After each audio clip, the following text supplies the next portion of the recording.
আচ্ছা মা, আমাদের যখন কোনো প্রিয় মানুষ মারা যায় আমরা কান্নাকাটি করি, সবাই কাঁদি। আচ্ছা আপনি বলুন তো, এত কেঁদেও আমরা কিন্তু সবাই জানি আমরা এত কাঁদছি, কিন্তু সে মানুষটা কি আর ফিরে আসবে? আসবে না, সবাই জানি, কিন্তু তবু আমরা কাঁদি। আমরা জানি যার জন্য বসে বসে কাঁদছি তার দেহটা পড়ে আছে, প্রাণ পাখি চলে গেছে, সে আর ফিরে আসবে না, তথাপিও আমরা কাঁদি। এটাই হচ্ছে মায়া।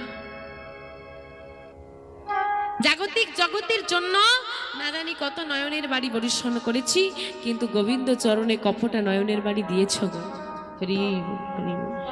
গিয়ে দেখেছেন কত বিদেশিরা ওখানে গিয়ে আছে, সবাই খ্রিস্টান ধর্মী। আপনি নিজের একটু ঘুম ত্যাগ করে সংসারের কাজকে একটু সরিয়ে রেখে, একটু সিরিয়াল দেখা কমিয়ে, একটুখানি মোবাইল দেখা কমিয়ে